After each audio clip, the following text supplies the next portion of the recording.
ৰাজনৈতিক অধিকাৰ সুৰক্ষাৰ কাৰণে অসমৰ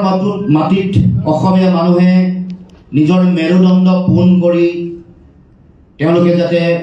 জীয়াই থাকিব পাৰে সেই জাতীয় সংগ্ৰামৰ অংশ হিচাপে অসম জাতীয় পৰিষদৰ যি যাত্ৰা এই যাত্ৰাত আমি আজি দিনটো এক বিশেষ দিন ঐতিহাসিক দিন হিচাপে আমি পৰিগণিত কৰিছোঁ। আজি এই পবিত্ৰ দিনটোত যি দিনটোত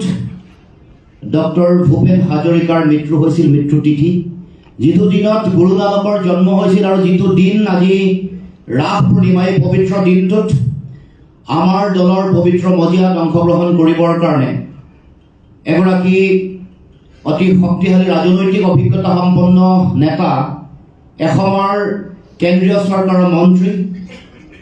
4বাৰ সাংসদৰ পদত অধিষ্ঠিত হৈ থকা আৰু অসমত বৰ্তমান যিটো দলে শাসন কৰি আছে বিজেপি দলৰ প্ৰতিষ্ঠাৰ দিনৰ পৰা সংগ্ৰামী যাত্ৰাত অতি শক্তিশালীভাৱে সন্মুখত নেতৃত্ব দিয়া ৰাজেন গোহাঁই ডাঙৰীয়া আজি আমাৰ দলৰ পবিত্ৰ পতাকাৰ তলত থিয় হৈ অসমৰ জাতীয় জীৱনৰ স্বাভিমান সুৰক্ষিত কৰাৰ কাৰণে স্বৰ্গদেউ চাওলুং চুকাফা মহাৰাজ নৰনাৰায়ণে প্ৰতিষ্ঠা কৰি থৈ যোৱা এখন অসম, জগতগুৰু মহাপুৰুষ শ্ৰীমন্ত শংকৰদেৱ মাধৱদেৱে দি থৈ যোৱা জাতীয় জীৱনৰ মহান আদৰ্শ সংকটৰ গৰাহত পৰিছে। জাতীয় চেতনা, জাতীয় সংকটক তছনছ কৰি আধিপত্যবাদী প্ৰভুত্ববাদী আগ্ৰাসী কিছু শক্তিয়ে অসমৰ সমাজ, অসমৰ ঐতিহ্য, অসমৰ পৰম্পৰা, অসমৰ স্বাভিমান, অসমৰ কৃষ্টি সংস্কৃতি, অসমৰ জাতীয় অৰ্থনীতিৰ ভেটি এইবোৰক নাইকিয়া কৰি জাতিক সমাজক জাতীয় সভ্যতাক সংকটৰ মাজলৈ ঠেলি দিয়াৰ এক কূটকৌশল অসমত ৰচনা হোৱা আমি দেখিবলৈ পাইছোঁ। গতিকে তেনেকুৱা খনত আমি আমাৰ লগত থাকিব, য'ত প্ৰত্যাহ্বান থাকিব তাতে নিশ্চিতভাৱে সম্ভাৱনা থাকিব আৰু এই সম্ভাৱনা আমি বাস্তৱত ৰূপায়িত কৰিবৰ কাৰণে আমি সকলোৱে যুঁজিব লাগিব, আমি সংকল্প ল'ব লাগিব। গতিকে এতিয়া যুঁজাৰ সময়, এতিয়া এই সংকল্প, জাতীয় সংকল্পক শক্তিশালী কৰাৰ, সম্প্ৰসাৰিত কৰাৰ সময়। এই গোটেই কথা বতৰাবোৰ ৰাজেন গোহাঁই ডাঙৰীয়া, ৰাজকুমাৰ চেতিয়া ডাঙৰীয়া, ডক্টৰ সিদ্ধাৰ্থ শৰ্মা ডাঙৰীয়া, জলিল ডাঙৰীয়া সকলোৱে মৰ্মে মৰ্মে উপলব্ধি কৰিছে, বুজি পাইছে যে তেখেতসকলে আগন্তুক দিনসমূহত এই ভয়াৱহ কূটকৌশল, ষড়যন্ত্ৰ, আগ্ৰাসী ৰাজনীতিৰ বিৰুদ্ধে ৰাজনীতিৰ ধাৰা, জাতীয়তাবাদী ৰাজনীতিৰ ধাৰা, যাৰ যোগেদিহে আমি অসমৰ সমাজ আৰু জাতীয় জীৱনক স্বাভিমানেৰে জীয়াই ৰখাৰ বাট দেখুৱাব পাৰোঁ, পথ দেখুৱাব পাৰোঁ। গতিকে আমি আজি এই দিনটো খুব গুৰুত্বপূৰ্ণ দিন হিচাপে মই ভাবোঁ যে অসমৰ সংগ্ৰামী ৰাজনৈতিক ইতিহাসত যেতিয়া আগন্তুক দিনসমূহত এই বিষয়সমূহ যেতিয়া লিপিবদ্ধ হৈ থাকিব,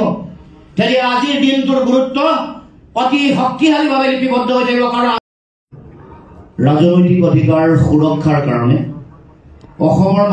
মাটিত অসমীয়া মানুহে নিজৰ মেৰুদণ্ড পোন কৰি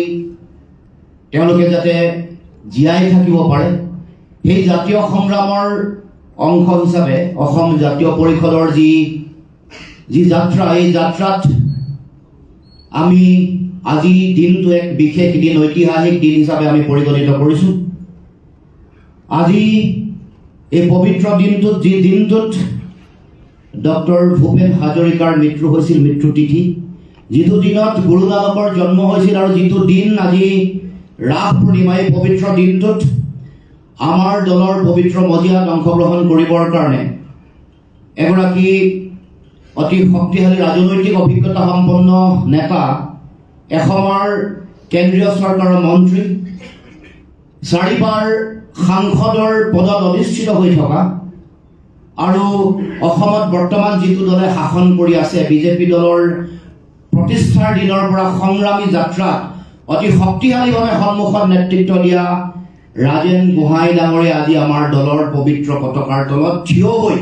অসমৰ জাতীয় জীৱনৰ স্বাভিমান সুৰক্ষিত কৰাৰ কাৰণে স্বৰ্গদেউ চাওলুং চুকাফা মহাৰাজ নৰনাৰায়ণে প্ৰতিষ্ঠা কৰি থৈ যোৱা এখন অসম, জগতগুৰু মহাপুৰুষ শ্ৰীমন্ত শংকৰদেৱ মাধৱদেৱে দি থৈ যোৱা জাতীয় জীৱনৰ মহান আদৰ্শ সংকটৰ গৰাহত পৰিছে। জাতীয় চেতনা, জাতীয় সংকটক তছনছ কৰি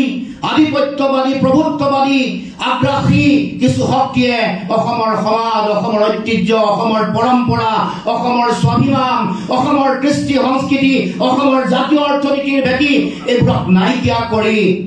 জাতিক সমাজক জাতীয় সভ্যতাক সংকটৰ মাজলৈ ঠেলি দিয়াৰ এক কূটকৌশল অসমত ৰচনা হোৱা আমি দেখিবলৈ পাইছোঁ। গতিকে তেনেকুৱা খনত আমি আমাৰ লগত থাকিব, য'ত প্ৰত্যাহ্বান থাকিব তাতে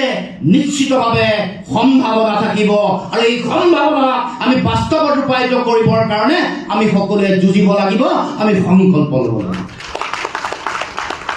গতিকে এতিয়া যুঁজাৰ সময়, এতিয়া এই সংকল্প, জাতীয় সংকল্পক শক্তিশালী কৰাৰ, সম্প্ৰসাৰিত কৰাৰ সময়। এই গোটেই কথা বতৰাবোৰ ৰাজেন গোহাঁই ডাঙৰীয়া, ৰাজকুমাৰ চেতিয়া ডাঙৰীয়া, ডক্টৰ সিদ্ধাৰ্থ শৰ্মা ডাঙৰীয়া, জলিল ডাঙৰীয়া সকলোৱে মৰ্মে মৰ্মে উপলব্ধি কৰিছে, বুজি পাইছে যে তেখেতসকলে আগন্তুক দিনসমূহত এই ভয়াৱহ কূটকৌশল, ষড়যন্ত্ৰ, আগ্ৰাসী ৰাজনীতিৰ বিৰুদ্ধে ৰাজনীতিৰ ধাৰা, জাতীয়তাবাদী ৰাজনীতিৰ ধাৰা, যাৰ যোগেদিহে আমি অসমৰ সমাজ আৰু জাতীয় জীৱনক স্বাভিমানেৰে জীয়াই ৰখাৰ বাট দেখুৱাব পাৰোঁ, পথ দেখুৱাব পাৰোঁ। গতিকে আমি আজি এই দিনটো খুব গুৰুত্বপূৰ্ণ দিন হিচাপে মই ভাবোঁ যে অসমৰ সংগ্ৰামী ৰাজনৈতিক ইতিহাসত যেতিয়া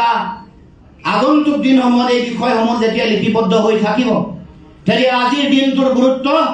অতি শক্তিশালীভাৱে লিপিবদ্ধ হৈ থাকিব। কাৰণ